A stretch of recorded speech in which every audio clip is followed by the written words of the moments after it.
"You're too wide to serve this table without blocking the view," Bianca Vale announced, striking the edge of the champagne tray against Claire Bennett's chest. The insult traveled farther than the music. Several guests turned from the engagement display, not because they cared what had happened to the waitress, but because Bianca had made cruelty part of the evening's entertainment. Claire's arms burned after 13 hours of carrying plates, yet she caught the tilting tray with both hands. 6 glasses rang against one another. Not one fell. Bianca wore a burgundy silk gown and Dante Moretti's engagement ring. She looked at Claire's full figure as if it were a stain on the ballroom. Perhaps the hotel should hire women who can move between chairs without becoming part of the furniture. A few guests offered nervous smiles. Banquet manager Russell Harlan stared at the carpet. He had cut 2 servers from the shift after Bianca complained that too many uniforms ruined the view, then assigned their tables to Claire without adding a break. Claire did not apologize. She did not pull at her waistcoat or shrink beneath the attention. As she steadied the tray, her thumb touched a rough spot beneath the nearest champagne flute. She rotated the glass. A thin crescent of white wax clung to its base. She had seen the same wax on the right cuff of a temporary waiter near the east doors. Minutes earlier, that man had raised an empty glass toward 2 other servers Claire did not recognize. All 3 had checked their watches. They wore the hotel's black jackets, but they carried trays on their fingertips instead of resting the weight against their palms. Real servers protected glassware with the heel of the hand. These men protected their right hands. Then Claire had heard one of them speak in Sicilian. They assumed the exhausted American waitress beside them understood nothing. Claire's grandmother had spoken the dialect every Sunday of Claire's childhood. The words returned with perfect clarity. The bride cleared the north hall. When the lights blink twice, close the east doors. The Moretti men will have nowhere to move. Claire lowered the tray to Dante's table. He sat at its center in a charcoal suit, surrounded by family allies and senior business partners. At 39, Dante had the stillness of a man accustomed to being obeyed before he raised his voice. Yet his security detail had watched hands, pockets, and exits while overlooking the men carrying champagne.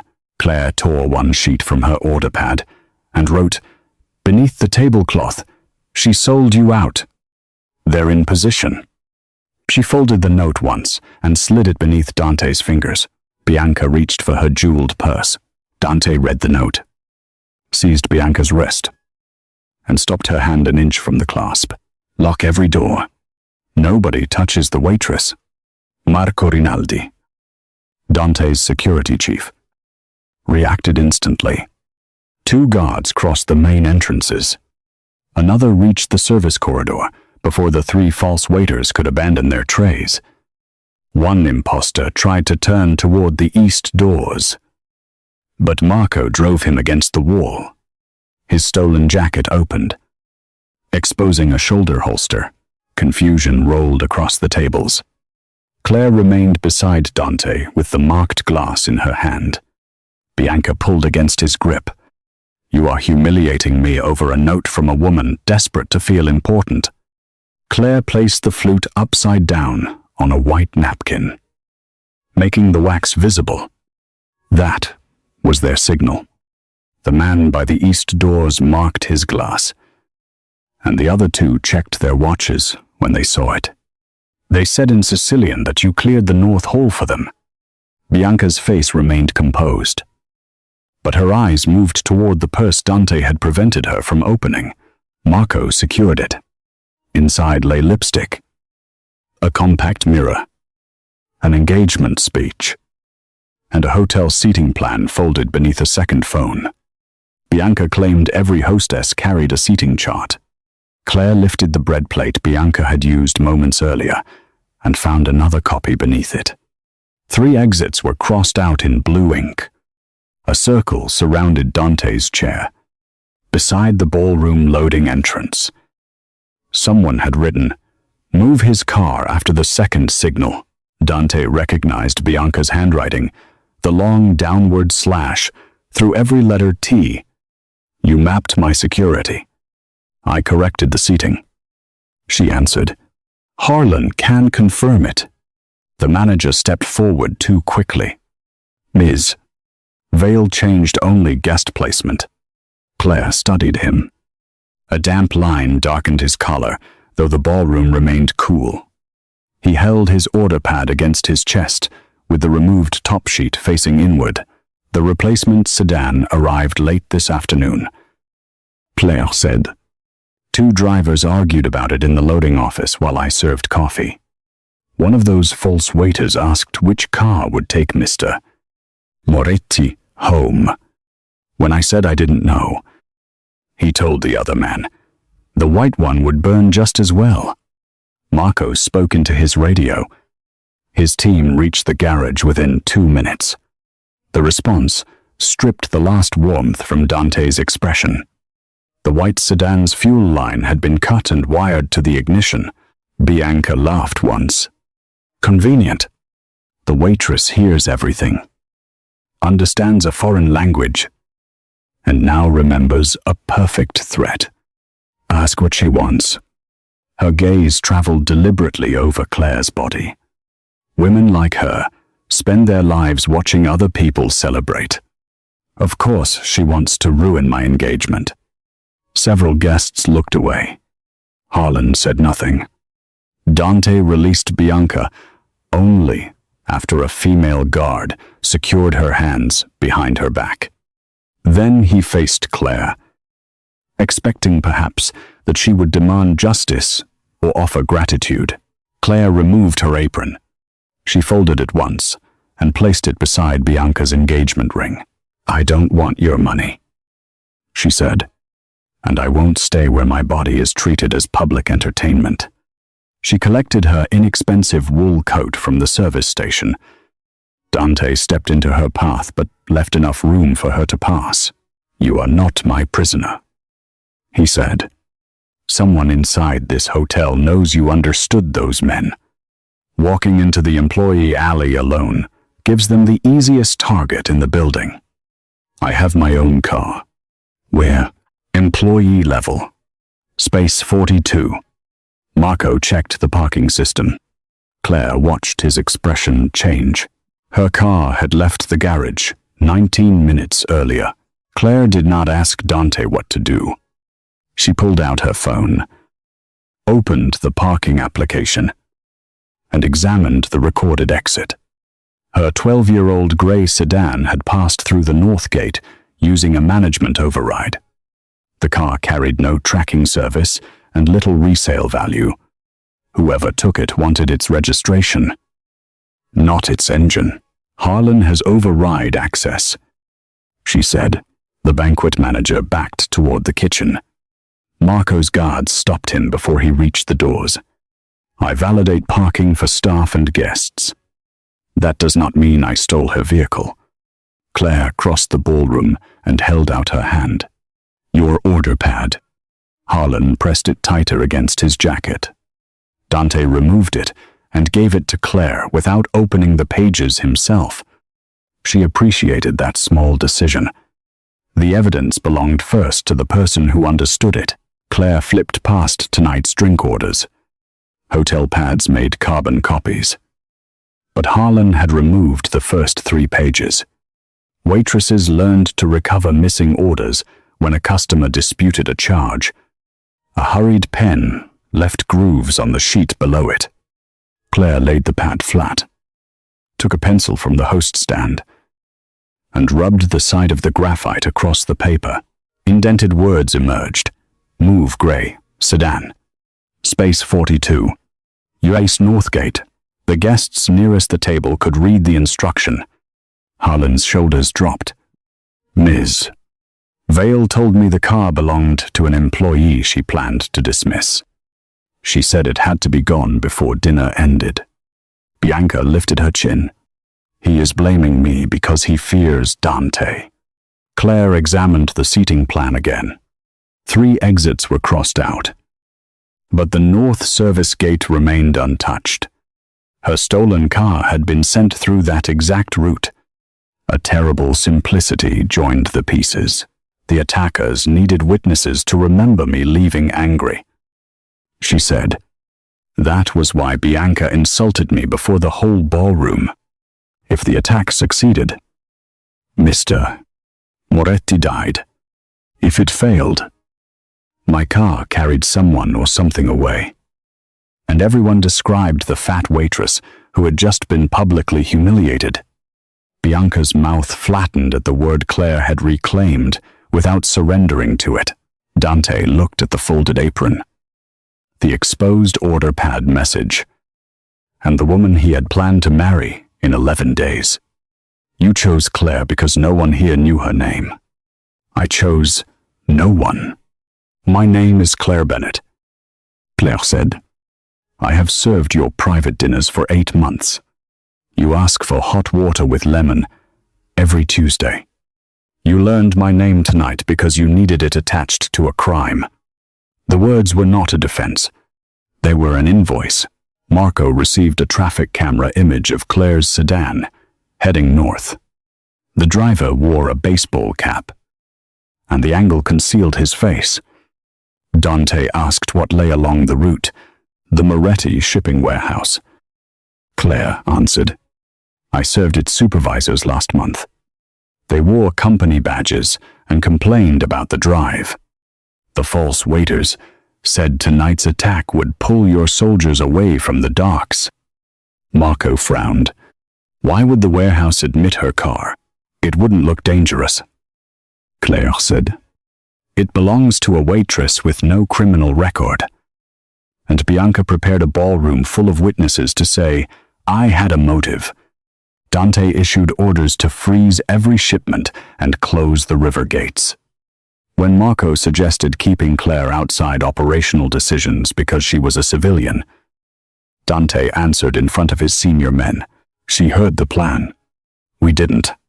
He faced the gathered guests. The engagement alliance that had strengthened his public position now threatened to fracture beneath his next words. Claire Bennett was mocked under my roof while she protected people who would not look at her. Bianca caused that humiliation. Harlan enabled it. I allowed a system where their status mattered more than Claire's dignity. That failure belongs to me.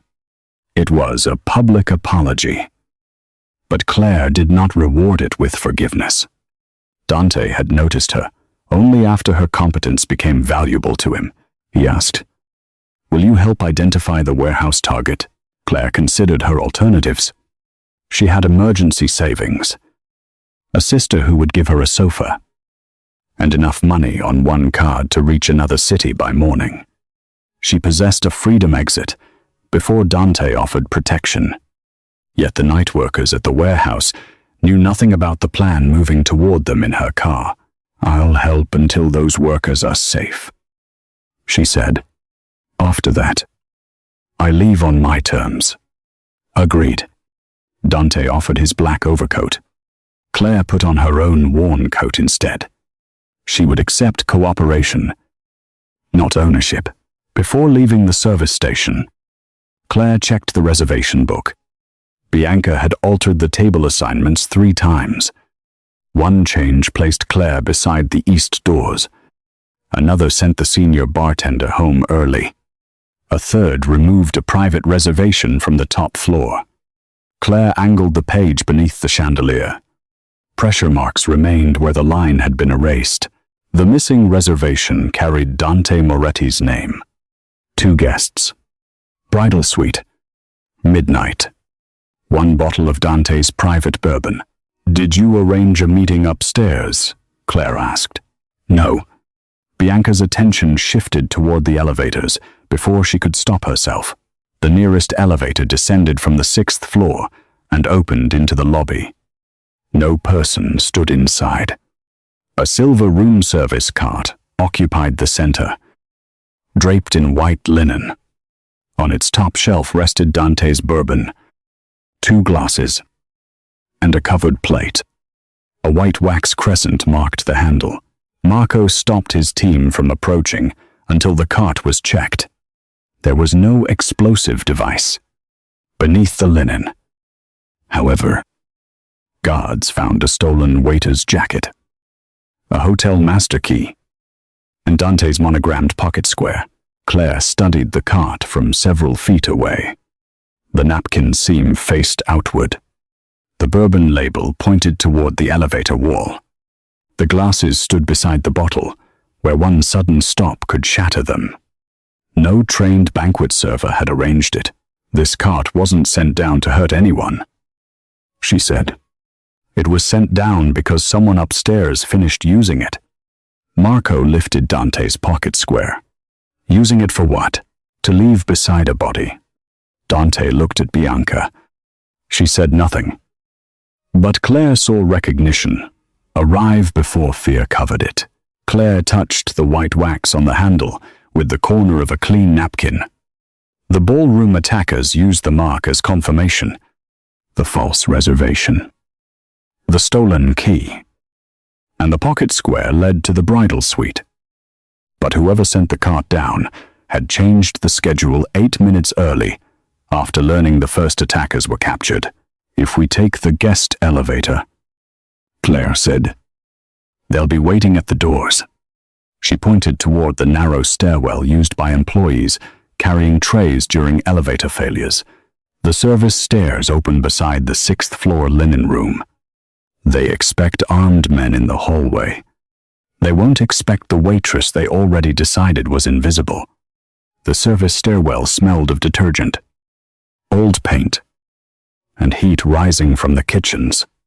Claire led because she knew which landings opened into guest corridors and which doors released alarms. Dante followed 1 step behind her. Marco and 2 guards kept enough distance to avoid crowding her, but close enough to respond. If the 6th floor men entered the stairs, Claire climbed without rushing. Her feet throbbed inside black work shoes that had stopped fitting comfortably hours ago. At the 2nd landing, the skin above her heels split against the stiff edge. She adjusted her step and continued. Dante noticed. You're bleeding. I worked 2 double shifts this week. Why? Bianca said too many servers made her private dinners look cheap. Harlan sent 2 women home and divided their tables between the rest of us. I benefited from that. He said, yes. Claire's answer contained no comfort. Dante did not ask for any. At the 5th floor landing, she stopped before the door. The service stairs amplified sounds from above a shoe-crossing tile. The roll of a cartwheel. Then a man speaking quietly in Sicilian. Claire raised 1 finger. Dante and Marco became still. The woman failed downstairs. The first voice said, "It changes nothing." Another answered, "Moretti still comes upstairs. Bellomo wants him photographed beside the body before the hotel fills with police." Claire translated in a whisper. Dante's attention sharpened at Salvatore Bellomo's name. 6 months earlier, the Bellomo family had lost a waterfront contract to Moretti Logistics. Open retaliation would destroy both shipping operations. But a staged murder could collapse Dante's alliances without requiring Bellomo to fire a shot. The men above continued. If Moretti refuses the suite, take the kitchen girl. Her car is already inside the warehouse. Dante's hand settled lightly against the center of Claire's back. He did not push or pull. The warmth warned her that he had moved closer while preserving her balance on the narrow step. "They mean you," he said. "They need me alive long enough to support their version." Claire listened again.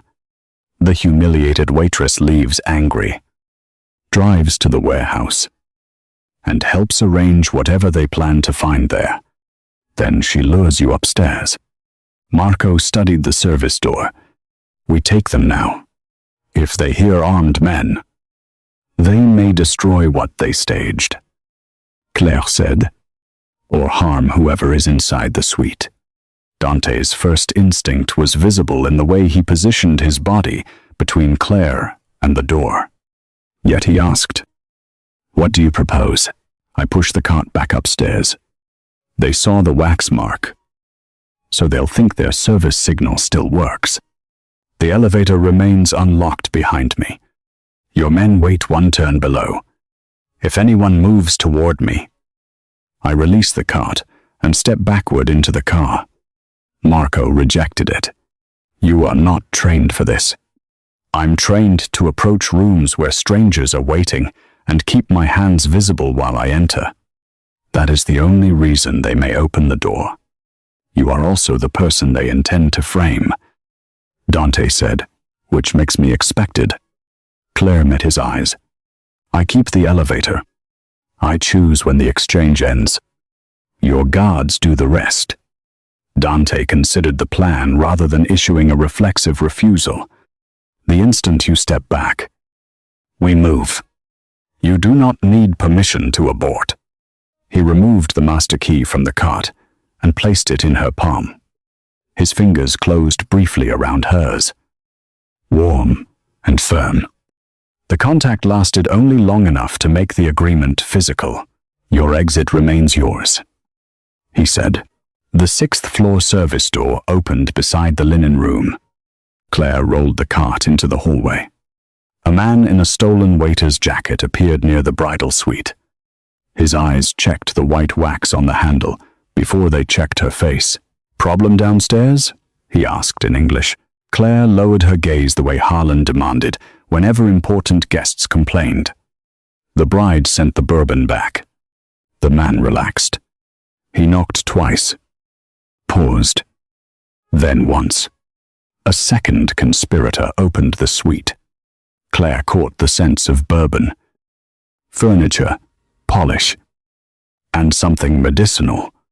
The first man pulled the cart across the threshold. The suite had been arranged for a photograph. A hotel porter lay beside the bed, wearing a charcoal suit, nearly identical to Dante's. His face turned away from the entrance. Dante's pocket square rested near his shoulder. Claire's missing employee badge lay beside his hand. On the dresser stood an open bourbon bottle and 2 glasses, one marked with white wax. The porter's chest rose shallowly. Claire recognized him.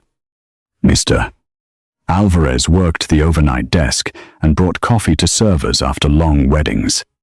He was alive, but he could not protect himself.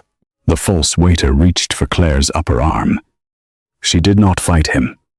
She released the cart, stepped backward into the elevator, and pressed the open door control.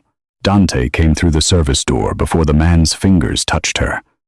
Marco's guards restrained the second conspirator inside the suite. Dante drove the first against the wall and removed the knife hidden beneath his jacket, then handed him to Marco, without turning the struggle into a spectacle. His attention returned to Claire. Did he touch you? No. Dante accepted her answer. Why? He did not search her body for injuries or convert concern into another form of control. The hotel doctor confirmed that Mr. Alvarez had been sedated but remained stable. Marco summoned a private ambulance through the service entrance. Claire stayed outside the bedroom until the medical team cleared the space. Then she approached the planted badge without touching it. That wasn't taken from me tonight, she said. I lost it 3 weeks ago. Harlan charged $20 for the replacement. Marco photographed its position. Then the frame began before this dinner. Claire examined the staged scene as she would inspect a table after temporary staff prepared it. The bourbon bottle was open, but the seal had been cut unevenly. The glasses faced away from the chairs. One carried white wax beneath its base. Yet the mark faced the wall. This wax wasn't used as a visible signal, she said.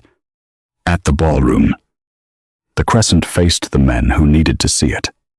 On the cart, It faced the hallway. Here it is hidden. She turned the glass with a clean napkin. The wax contained a shallow impression shaped like the edge of a capital letter. A candle beside the bottle burned ivory wax. Not white. The mark had been transferred from another sealed object. Marco leaned closer. A letter B. Bell'uomo. Dante said. Claire looked at him. Maybe. Or someone wants you to say Bell'uomo before you ask why his private seal appeared in a hotel suite prepared under your name. That distinction stopped Dante from ordering retaliation. He had built power by responding faster than his enemies. Tonight, speed was the weapon being used against him. One of Marco's guards searched the room and recovered a brass seal beneath the dresser. Its face carried a capital B, surrounded by laurel leaves. Bell'uomo's crest. The handle looked polished, but a single burgundy thread clung inside its hinge. Claire remembered Dante restraining Bianca at the engagement table. A seam had torn at the wrist of her gown. The loose threads were the same dark red. Bianca handled the seal. Marco said, "It passed through her hands." Claire corrected, "That is not the same as proving she brought it here. If you show her the thread now, she'll build an explanation around exactly what we know." Dante glanced toward the captured men. Neither had spoken since being restrained. Then, we let her believe we found only the porter. Claire covered the seal with an empty glass. Watch who she tries to protect. A payment envelope inside the false waiter's jacket contained $5,000 and a photograph of Claire leaving the hotel 2 nights earlier.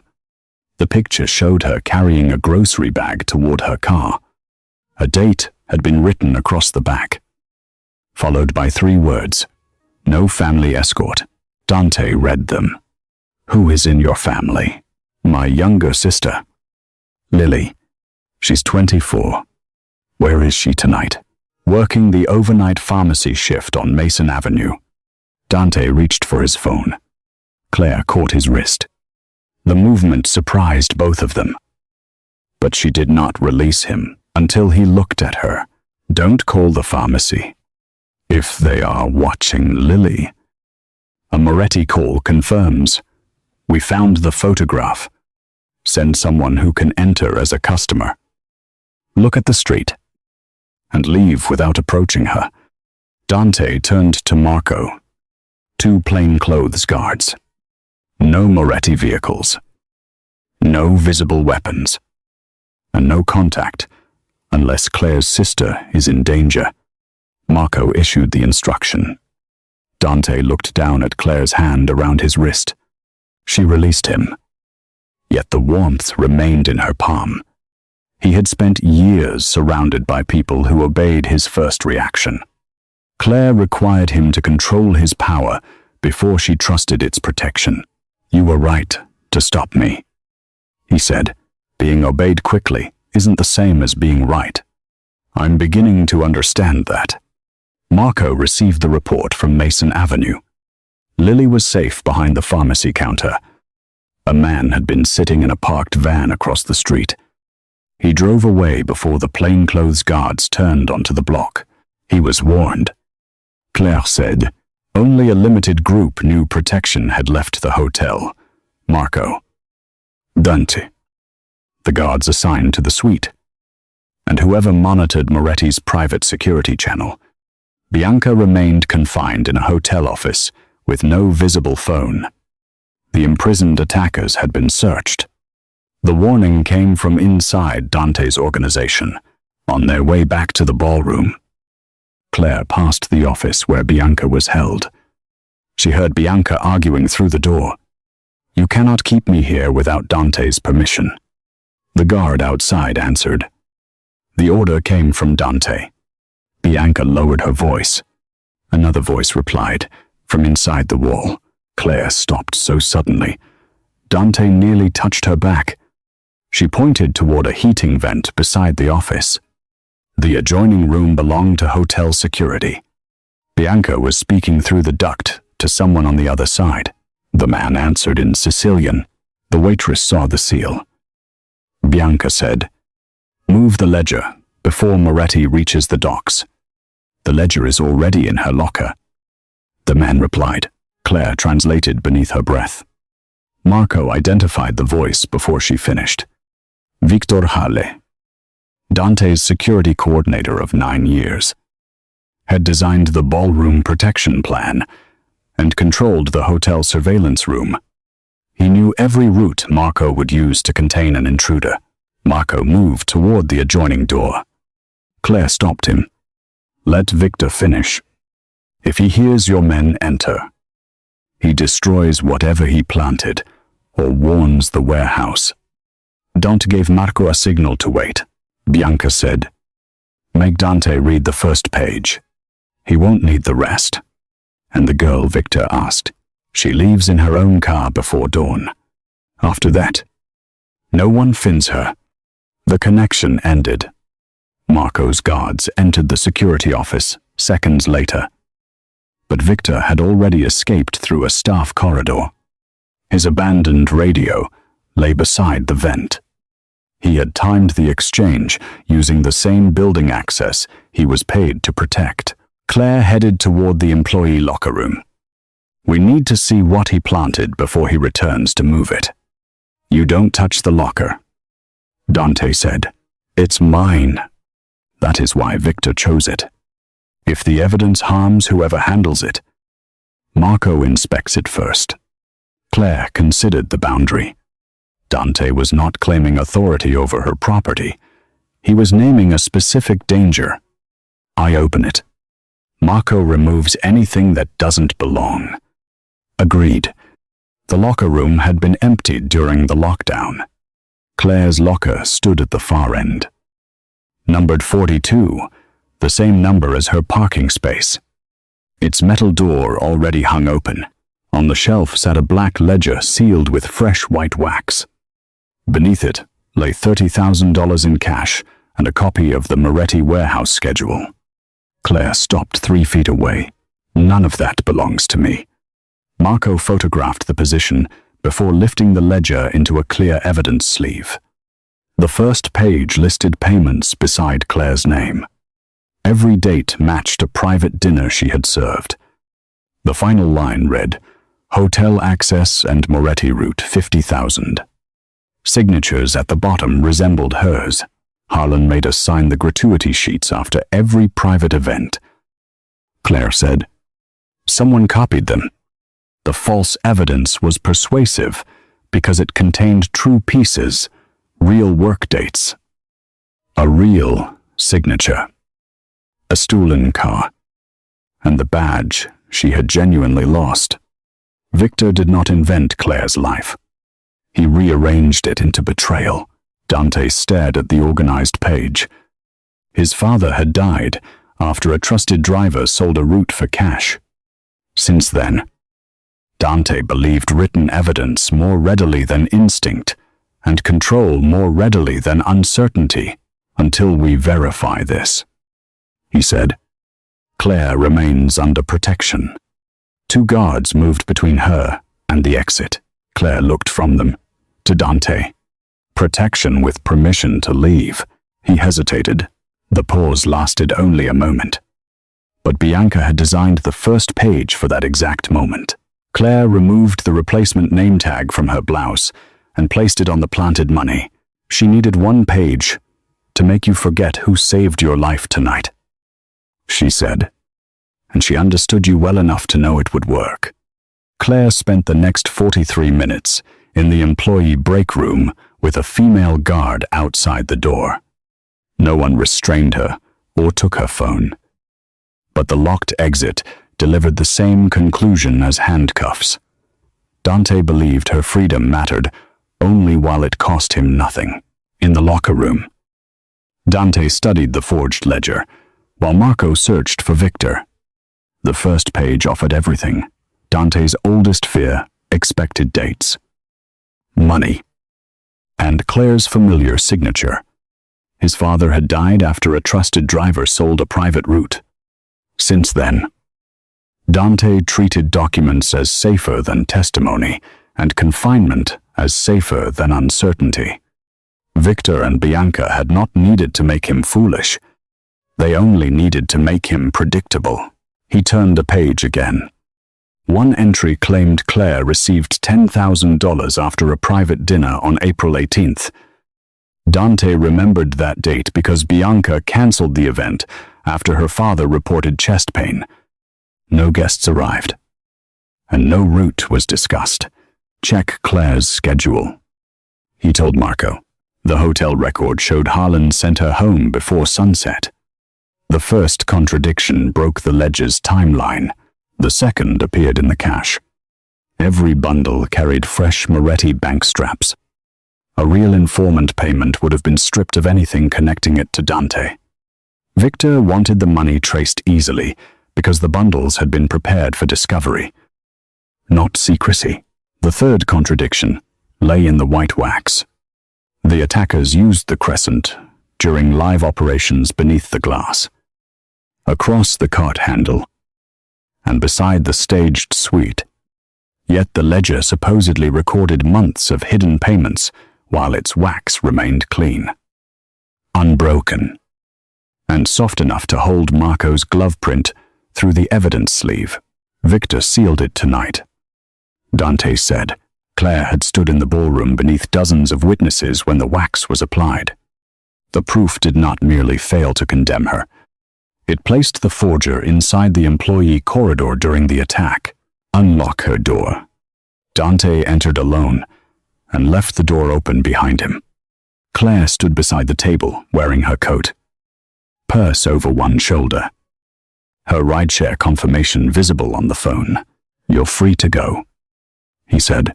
She walked toward the exit. Dante did not step into her path. I was wrong. Claire stopped at the threshold without turning. I allowed planted evidence to outweigh the woman who had already shown me how that evidence was built. He continued. I called confinement protection because that made my control sound honorable. It wasn't. I broke my word because fear made it inconvenient. Claire faced him. Why should your apology matter after your fear made the decision? It shouldn't. What I do after it must matter. Then start. Your sister's location remains yours to control. No one follows either of you without permission.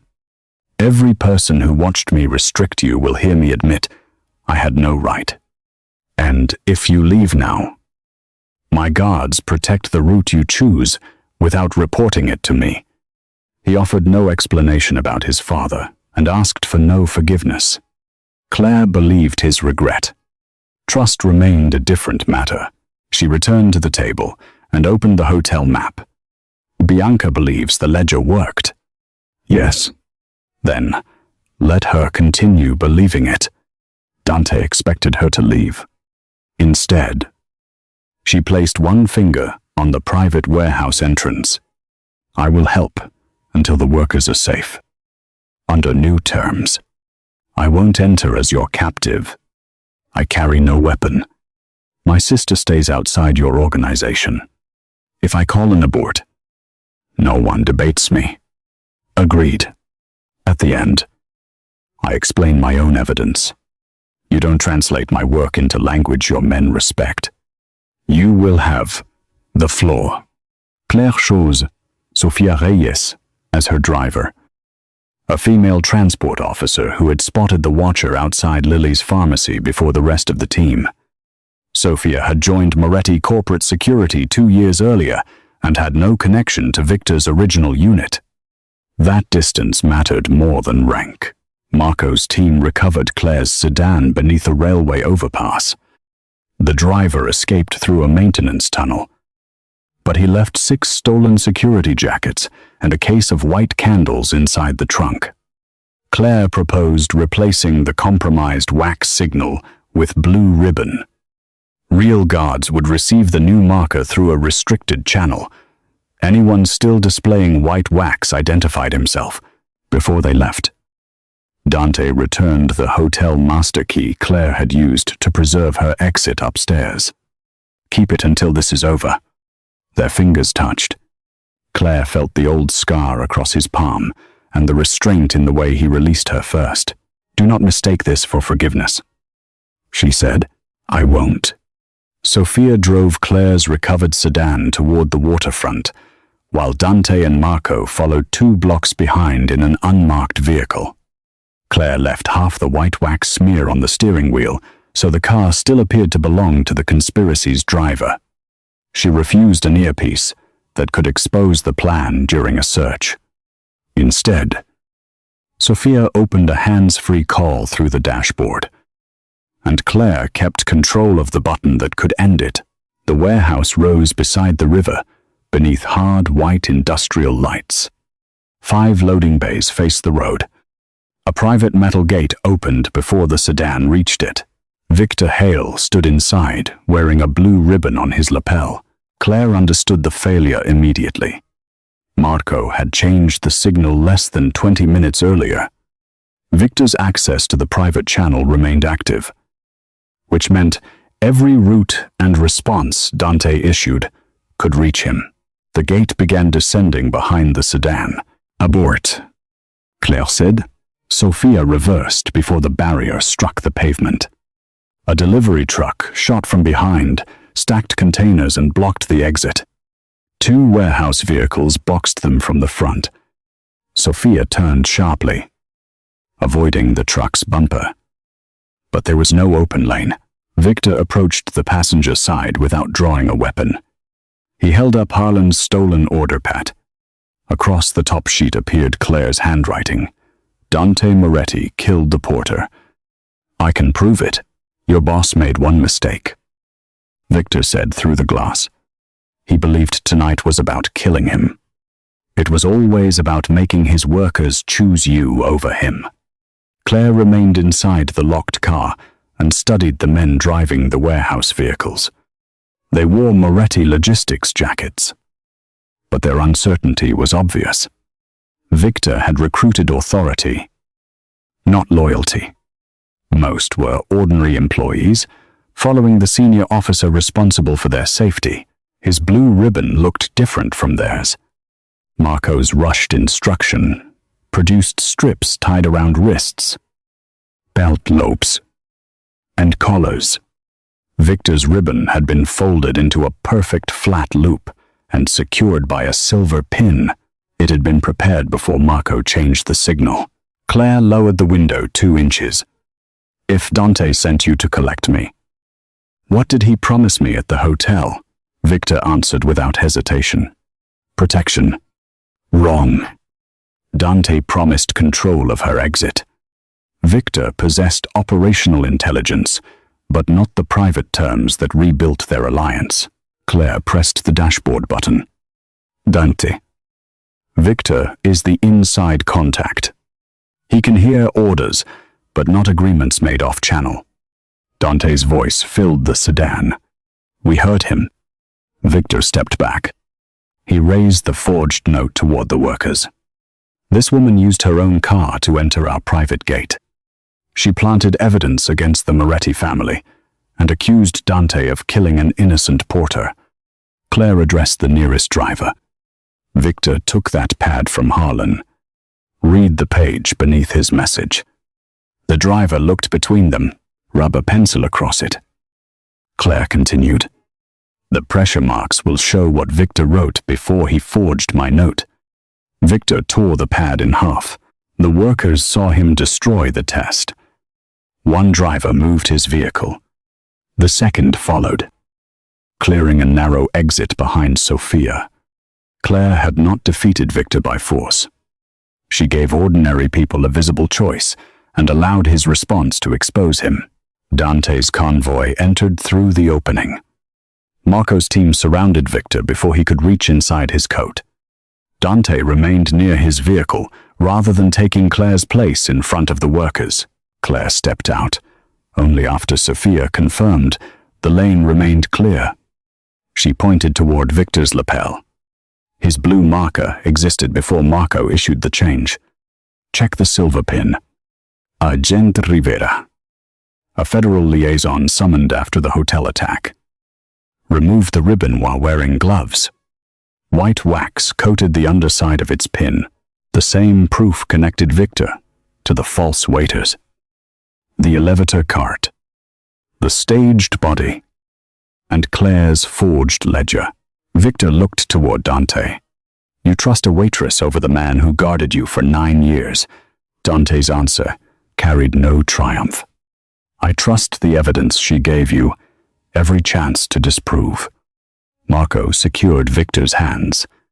Claire then examined 5 loaded trucks waiting beneath the warehouse lights.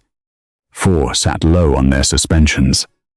The 5th stood higher, although its papers claimed it carried the same wine shipment. A waitress understood weight. 6 full glasses changed how a tray pressed against the palm. A truck filled with wine should not ride like a truck filled with air. Claire asked Marco to open the 5th vehicle. Wooden cases filled the rear. White wax marked the nearest lid. Inside, empty bottles had been packed around, forged contracts, photographs, and financial records bearing Moretti Company seals. The conspirators never planned to destroy the warehouse. They planned to let federal investigators discover it. Sirens sounded beyond the river gate. Marco looked at the false records. "We have minutes to move this." "Touch nothing," Claire said. She lifted the vehicle's service card from its clip. It carried no loader, supervisor, or departure signatures. Only a white wax crescent. "Make the investigators record that the truck has no chain of custody. If you move the evidence now, you complete Victor's story for him." Dante ordered every Moretti employee away from the vehicle. Federal agents entered with signed warrants and placed him under temporary detention while the truck was photographed, before Agent Rivera separated him from Claire. Dante spoke loudly enough for every worker to hear. "Claire Bennett discovered this truck. Every official record will show that. Give her the floor before you give me one." Victor leaned toward Claire as agents led him away. "You found the empty bottles," he said. "You never asked where the wine went." The answer reached the warehouse 12 minutes later. Marco received a call from the doctor, treating Mr. Quiet. Alvarez.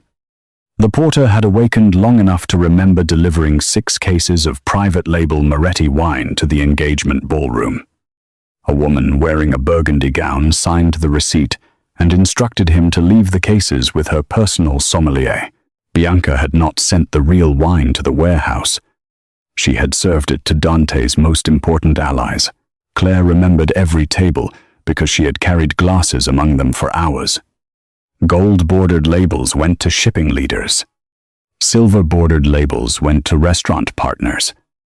Black-bordered labels went to union representatives. At the time, the colors looked decorative. Now she recognized a service system that separated Dante's power into categories. "Tell the hotel no one drinks anything else," she said.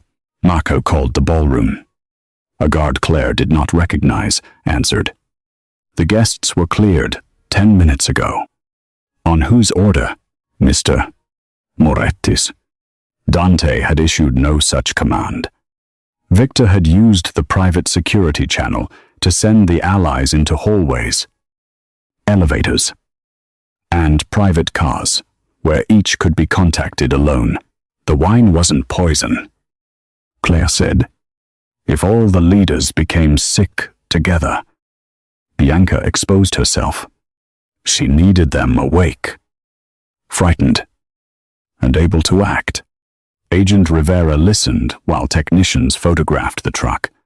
What could be in a sealed bottle besides wine? Something under the label. Claire recalled expensive dinners where guests warmed labels with napkins so they could save them.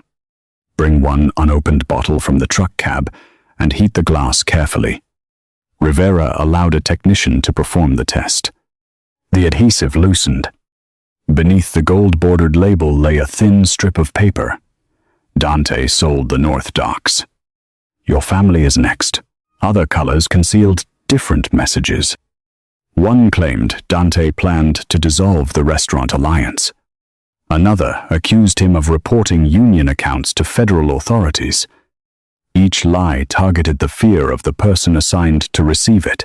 Bianca used the engagement toast to distribute private betrayals. Victor's false evacuation order then separated the recipients before they could compare messages. Rivera ordered agents to contact every guest. Claire stopped her from using the hotel security list. Victor controlled that system. Use the duplicate seating sheet from the service station. It shows who actually sat at each table. The federal supervisor looked at Claire differently, then not as Dante's protected witness, but as the only person who understood how the conspiracy traveled through ordinary work. Dante stood beside a federal vehicle with his hands visible. He did not interfere when Rivera questioned Claire or attempt to make her answer sound more important by repeating it. His restraint could not repair what he did at the hotel, but it proved he had listened. The warehouse lights changed from white to red emergency illumination. Metal gates descended over the exits. A monitor above the dispatch office came alive. Bianca appeared inside the hotel ballroom, still wearing her burgundy gown and Dante's engagement ring. Behind her stood family leaders who had returned after discovering the hidden messages. Their faces showed anger and suspicion, but none knew that the others had received different accusations. "Good evening, Dante," Bianca said through the speaker system. She placed Claire's forged ledger on the central table. Edited security footage appeared beside her Claire's badge near the porter, her car entering the private warehouse gate, and guards blocking her exit from the break room. Each image existed. None carried the meaning Bianca assigned to it. Claire Bennett was paid to expose our weaknesses, Bianca announced. Dante discovered her betrayal and confined her. Then he released her because she promised to blame me. The footage showed Dante entering the locked room and Claire later traveling to the warehouse. His real mistake made Bianca's lie credible. One council leader asked Dante whether he had restricted Claire's freedom. He could have denied the language, called it temporary protection, or allowed his attorney to answer.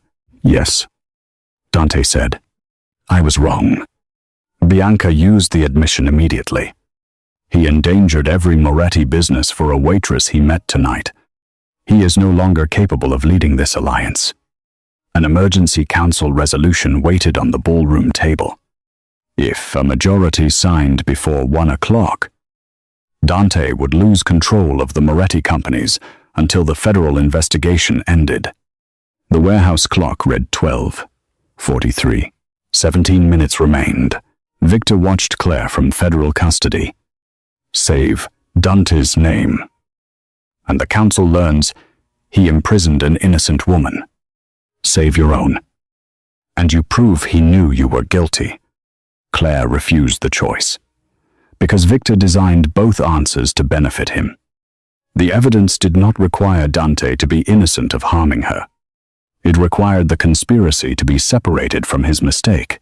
She asked Rivera to connect the warehouse emergency line to the ballroom. If those leaders act on different messages before comparing them, you'll have retaliation across the city before sunrise. Rivera hesitated to give a civilian access during an active investigation. Dante spoke from beside the vehicle. "Charge me now, if necessary. But let Claire talk before that council signs away 6 companies using evidence your own agents have not authenticated." Rivera opened the channel. Claire's voice entered the ballroom as the first council member signed. "Before anyone else touches that resolution, remove the labels from your bottles. Compare what each of you was told."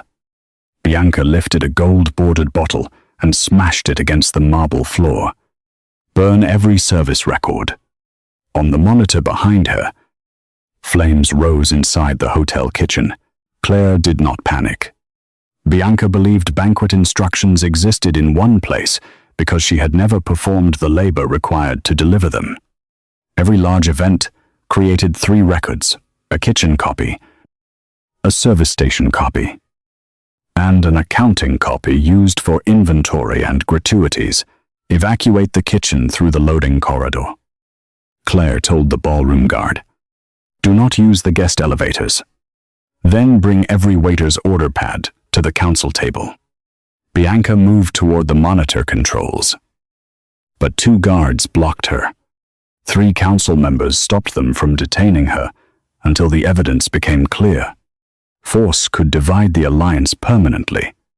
Claire needed the workers to expose the system in front of everyone. Servers entered carrying duplicate bottle cards and carbon order sheets tucked inside their aprons. A young waitress laid 3 cards beneath the ballroom camera. Gold bottles went to shipping. Silver went to restaurants. Black went to the union table. The assignments matched the hidden accusations exactly.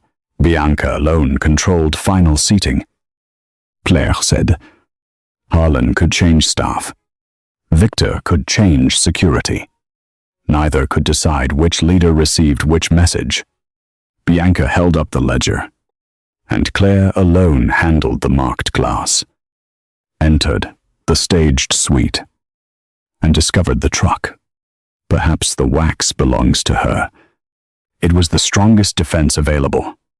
Claire answered without exaggeration. I touched the ballroom glass with a napkin. I never touched Victor's pin. Agent Rivera removed it. Federal cameras recorded the white wax on the truck before I entered it.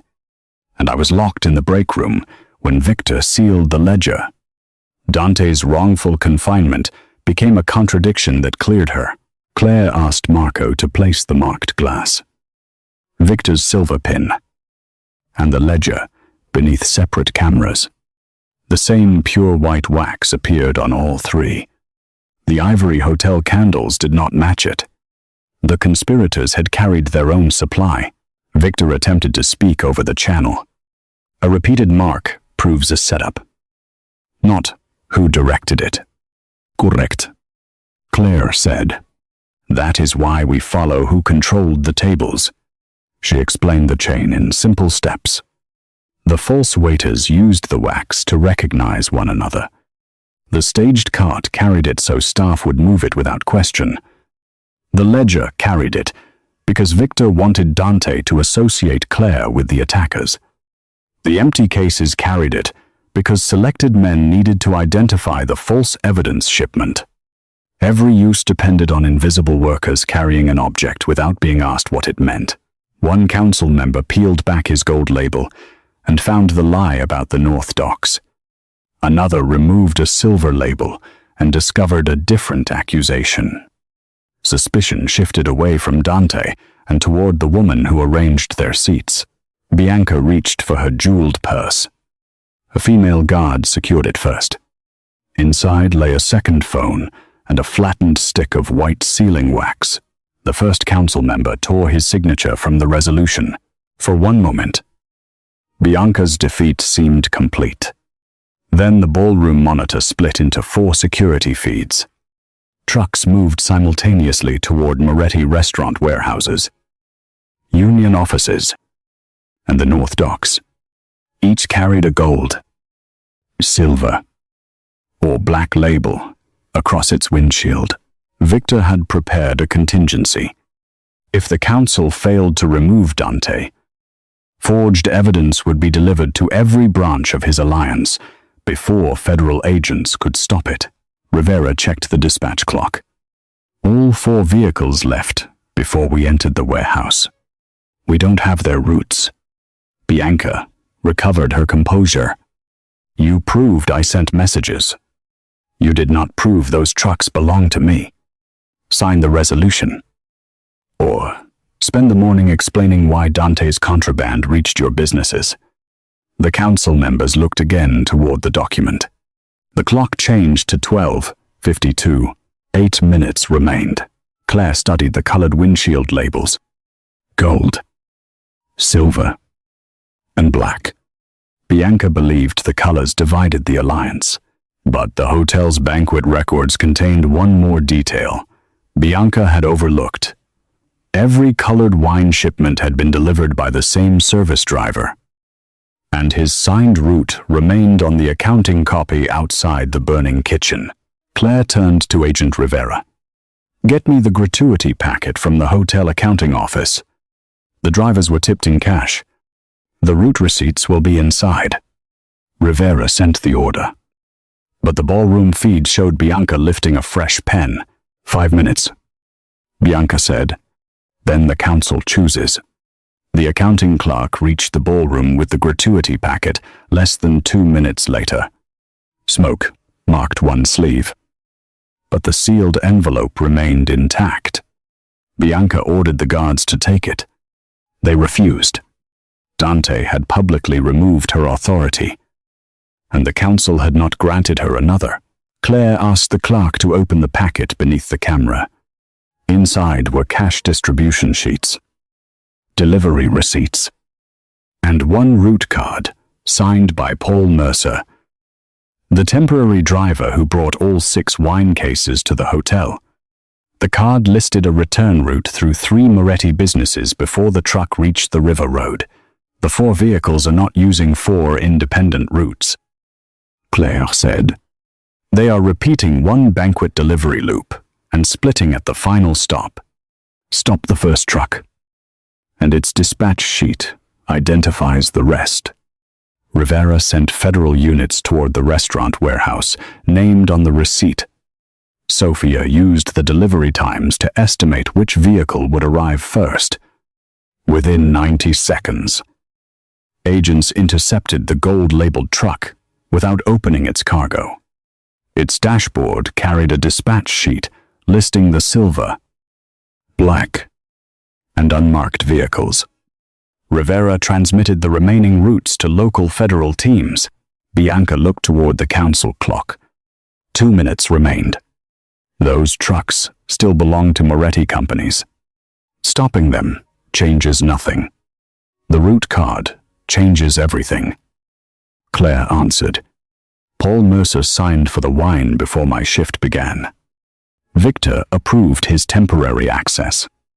Bianca assigned the bottles. I never met the driver, controlled the tables, or entered the accounting office. Your own chain excludes me. Agent Rivera confirmed that Mercer's hiring file had been approved through Victor's credentials. The truck conspiracy joined the White Wax chain without introducing a second mystery. Victor controlled access. Bianca controlled recipients. Harlan controlled the disposable staff and vehicles. Each used Claire's invisibility as cover. The council leader holding Bianca's pen set it down. Claire then addressed the ballroom workers. Bring the service copies forward. Waiters, porters, and accounting staff placed their records across the same table where Bianca's resolution waited. The people treated as furniture all evening now formed the only complete witness chain. Bianca tried once more to reduce Claire to her body. You were carrying plates yesterday. You think a few receipts make you equal to people who built this alliance? Claire met her gaze through the camera. No, your plan made that mistake. It depended on people carrying plates, opening gates, moving linens, and signing deliveries without ever being asked what they saw. She placed the marked glass beneath the warehouse camera. The white wax identified your false waiters. Rivera placed Victor's coated pin beside it. It followed your inside contact. Marco displayed the fresh ledger seal. It framed me after Dante locked my exit.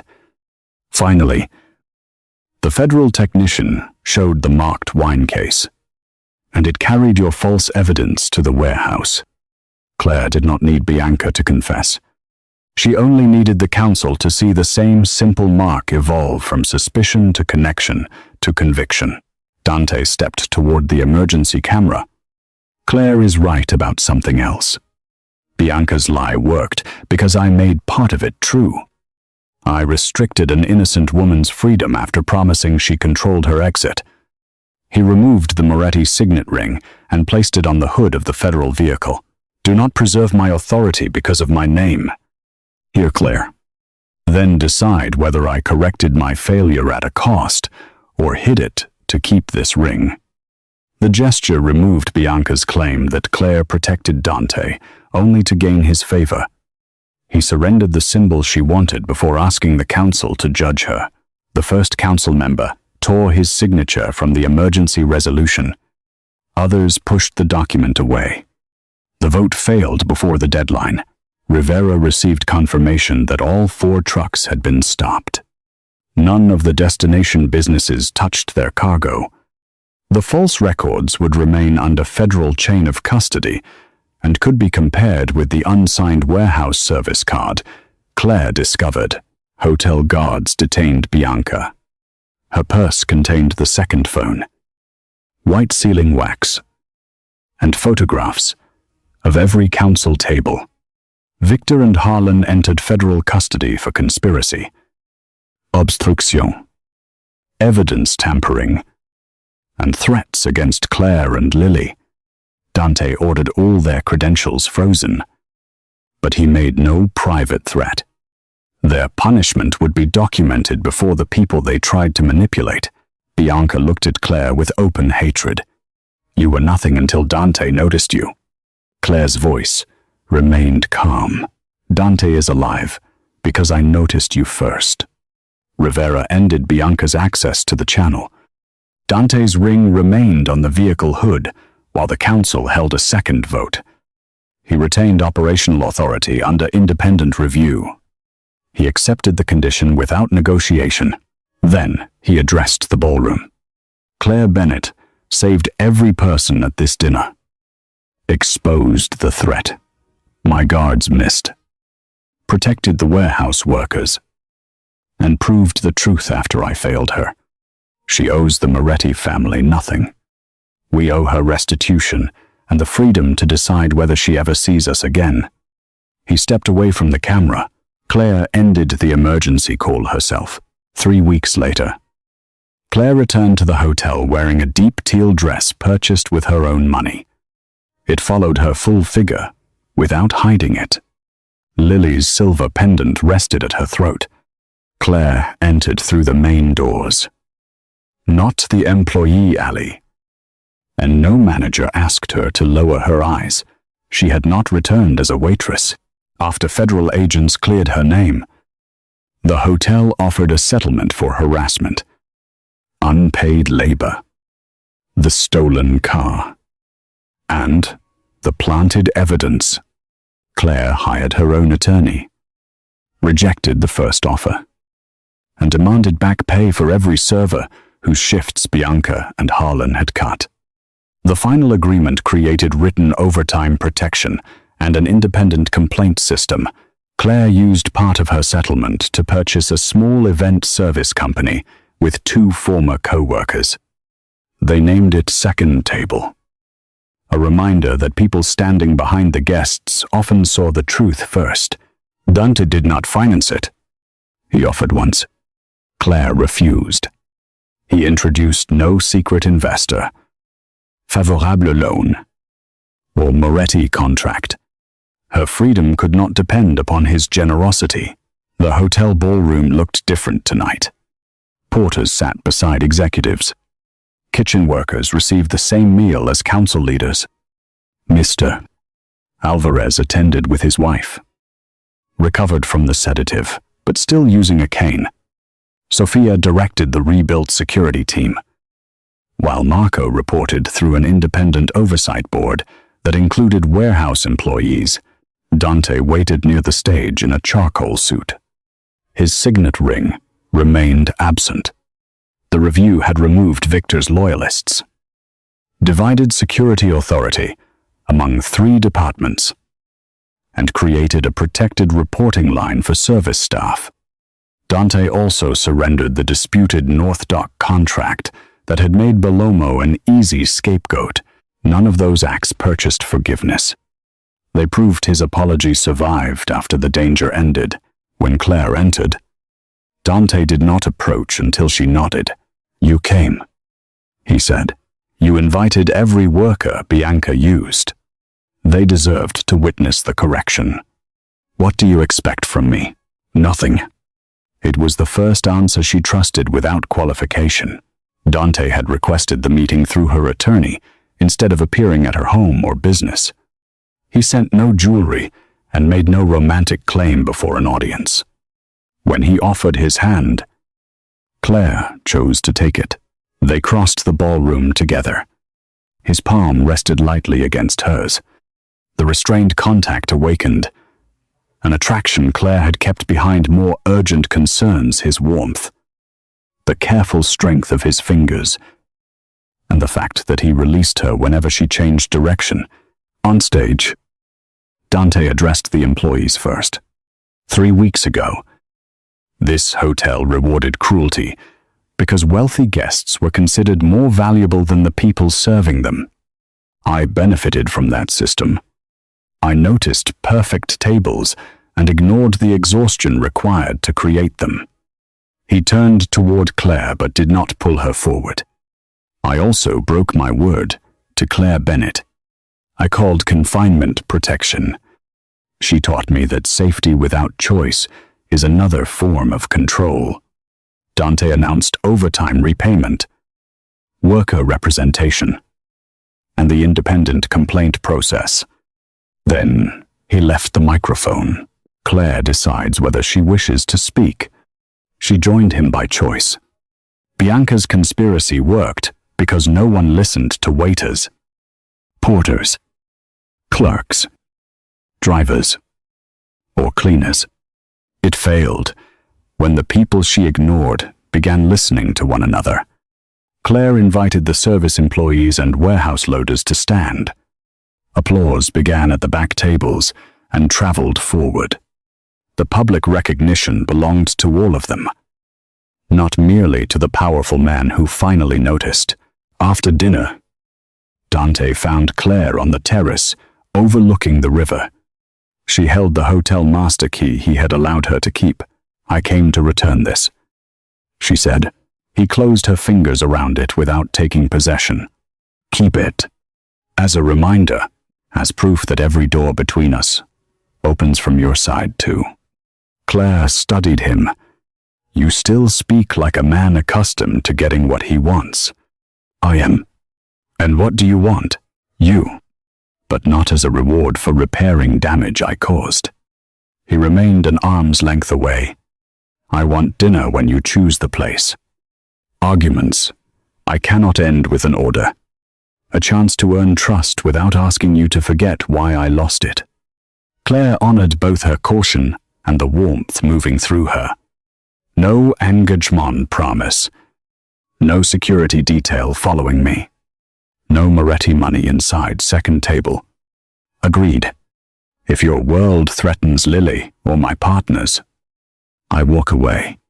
I will make that exit safe, even if it takes you away from me." That answer mattered most. Dante did not offer a luxurious cage. He recognized the door and promised never to stand in front of it. Claire stepped closer. "One dinner."